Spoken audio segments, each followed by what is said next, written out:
सिरसा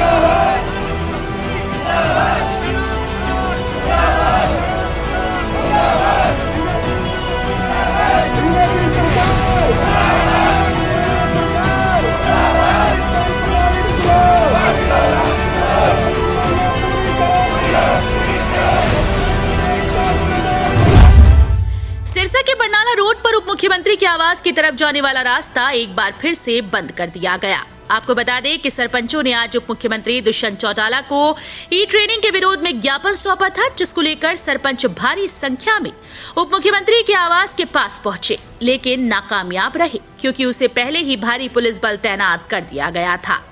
चलते हुए प्रशासन ने बैरिकेड लगाकर रोकने का प्रयास किया। सरपंचों ने बैरिकेड तोड़ने की कोशिश की तथा आगे बढ़े, जिसके चलते सरपंचों की एक ही मांग है कि दुष्यंत चौटाला के परिवार का कोई भी सदस्य आकर हमारा ज्ञापन ले। हम किसी प्रशासनिक अधिकारी को या फिर किसी कार्यकर्ता को ज्ञापन नहीं सौंपेंगे जब तक परिवार का सदस्य हमारे बीच में नहीं आएगा। मुख्यमंत्री के परिवार से कोई भी सदस्य नहीं आया, जिसका विरोध करते हुए सरपंचों ने मुख्यमंत्री के आवास के आगे ही दरी बिछा दी। ये कहना है काम में लगे हुए हैं ये 2-4 सरपंच हैं जो कि काम को खराब कर रहे हैं। अगर 2-4 सरपंच हैं तो फिर प्रशासन क्यों इतना खड़ा किया? आज प्रोटेस्ट है, क्या कुछ कहना चाहेंगे? आज डिप्टी सीएम और दुष्यंत चौटाला है, उसके घरों के आगे जो आपने प्रोटेस्ट किया है। हम जी हमारी मांगों के लिए यहाँ बैठे हैं कि जो हमारी मांगे हैं तो उनको मनवाने के लिए आज हम इनको ज्ञापन देने आए थे। तो ये कह रहे हैं कि कोई घर पे नहीं है, तो पुलिस प्रशासन को आगे कर रखा है और कोई भी यहाँ ज्ञापन लेने नहीं पहुंचा। तो ये तो देखो हमारे सिरसा हलके के अंदर होके आज हमारा ज्ञापन नहीं ले रहे तो बड़ी शर्म की बात है, क्योंकि जो ये यहाँ पे बैठे हैं ना, तो ये हमारी बदौलत है। हमें जो गांव के जो हमारे हैं उन्होंने चुन के भेजा है, तो इनको हमने चुन के भेजा था। तो आज ये बड़े होके बैठे हैं तो बड़ी शर्म की बात है। बाकी जो फैसला लिया गया है कि परिवार के कोई सदस्य है वो ज्ञापन ले नहीं धरना देंगे, आगे क्या कुछ रहेगा? परिवार के सदस्य तो बोल रहे हैं, परिवार के सदस्य है ही नहीं।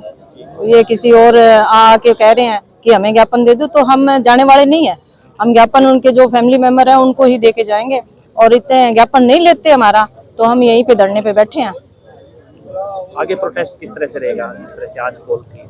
अभी तो हम जैसे आज धरने पे बैठे हैं और 20 फरवरी को विधानसभा सत्र चालू हो रहा है, तो या तो ये हमारी आवाज़ उठा देंगे उसमें कि जो हमारी मांगे हैं वो कर लेते हैं, नहीं तो हम उसके बाद में हर सरपंच और ट्राली और ट्रैक्टर ले लेके हम सदन का घेराव करेंगे।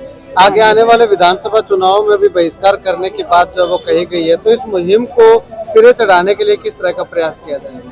देखो जी, आगे की 2024 की तो हम बार बार यही कह रहे हैं कि 2024 का चुनाव होगा ना, ये इनके लिए बहुत ही खतरनाक होगा। या तो सरपंचों की मांगे मान ले, और नहीं मानते हैं तो इनको हम धूल चटाने का काम कर देंगे। इसमें हमें चाहे विपक्ष के अंदर कौन सी ही पार्टी को वोट देने पड़े, पर हम बीजेपी जेजेपी को वोट नहीं दिलवाएंगे। किसी तरह कहीं भी हमें जाना पड़े, और खास करके मैं मेरा तो कह रही हूँ कि मेरे को कहीं भी जाना पड़ा, मैं 1% ही वोट नहीं देने दूंगी। विधानसभा के घेराव को लेकर के क्या कुछ प्लानिंग है? विधानसभा का घेराव करेंगे हम, पर सरपंच 2-4 ट्राली ट्रैक्टर लेके जाएगा और विधानसभा का घेराव करेंगे। हाँ जी, ठीक, धन्यवाद। चाहती हूँ कि अभी लोग जागरूक हो गए हैं गाँव के, तो वो ना अब ये सिर्फ सरपंचों की लड़ाई नहीं रही है, अब ग्रामीण भी साथ आ रहे हैं। कहीं कोई बात नहीं, आप तो 5 साल के हो, लेकिन हमारी आने वाली पीढ़ियों के लिए अभी लंबरदार प्रथा है। आप देख लेना उनका गांव में क्या हाल कर रखा है सरपंच ने।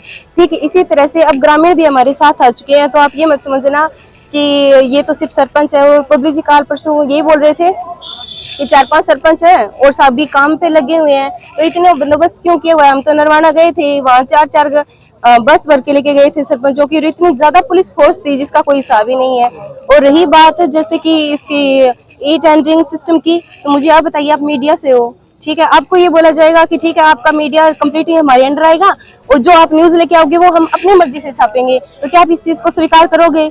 नहीं करोगे, क्योंकि आपका मीडिया आप खुल के बोलोगे। अब पुलिस ऑफिसर है उनको बोल दिया जाएगा कि आपकी वर्दी हम रख लेंगे, कोई बात नहीं है, आप अपना काम करो। तो सब कुछ पैसे के लिए नहीं होता। अब हम सरपंच है, घर से निकलते हैं, लास्ट तक जाते हैं, कम से कम 100 ऐसी शिकायतें आती है कि सरपंच जी ये होना चाहिए, वो होना चाहिए। अब छोटे छोटे कामों के लिए क्या हम ठेकेदार के पास जाएंगे? उनको भी इन चीजों का पता है। हम यही बोलेंगे कि सरकार से कि आप जल्दी से जल्दी संभल जाए, हमें अपना काम करने दीजिए। अब ग्रामीण भी हमारे साथ हैं, हम पीछे हटने वाले नहीं हैं। धन्यवाद। क्या नाम है आपका? जी, मेरा नाम सुमेशता बेनीवाल, उप प्रधानाथ ब्लॉक की हूँ।